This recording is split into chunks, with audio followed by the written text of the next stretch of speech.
நம்முடைய மொழி போராட்டத்தின் வரலாறு என்பது மிக நீண்ட நெடிய வரலாறு. அதை தெரிந்து கொண்டு யாராக இருந்தாலும் பேச வேண்டும்.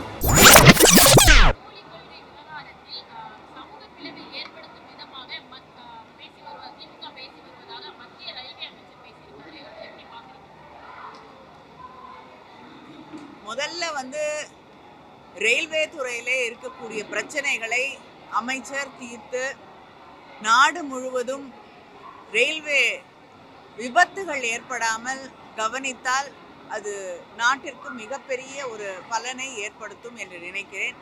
அடுத்து மும்மொழி கொள்கையை திணிப்பது திராவிட முன்னேற்ற கழகமோ அதன் தலைவர் அண்ணன் தளபதி அவர்களோ இல்லை.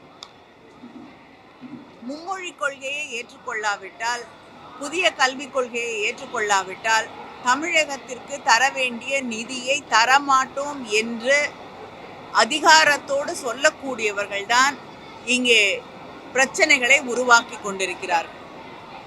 தமிழ்நாடு என்றாலே ஒரு இளக்காரம், தமிழ்நாடு என்றாலே எங்களுக்கு வாக்களிக்க மாட்டார்கள், அதனால் அந்த மக்களுக்கு எந்த திட்டங்களையும் செய்யக்கூடாது என்ற அந்த எண்ணத்தோடு செயல்படுவதுதான் பிளவை ஏற்படுத்துமே தவிர உரிமைகளுக்காக பேசுவது, போராடுவது என்பது எந்த பிளவையும் ஏற்படுத்தாது, சமூகத்தை ஒன்றிணைக்கும்.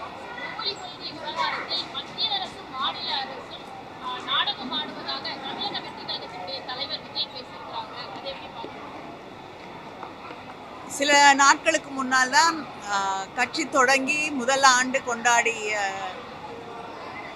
நிகழ்வு நடந்தது என்று நான் நினைக்கிறேன். அவர்களுக்கு என் வாழ்த்துக்களை தெரிவித்துக் கொள்கிறேன். நம்முடைய மொழி போராட்டத்தின் வரலாறு என்பது மிக நீண்ட நெடிய வரலாறு.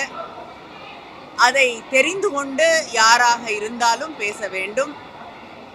எத்தனையோ பேர் இந்த மொழிக்காக, மொழி போராட்டத்திற்காக, மொழி உரிமைக்காக உயிரிழந்திருக்கிறார்கள் என்பதை யாரும் மறந்துவிடக்கூடாது.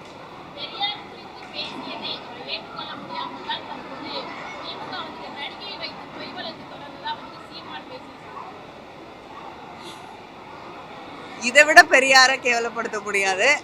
அதனால இதுக்கு நான் பதில் சொல்ற அளவுக்கு இது தகுதி வாய்ந்த ஒரு விஷயமே இல்லை.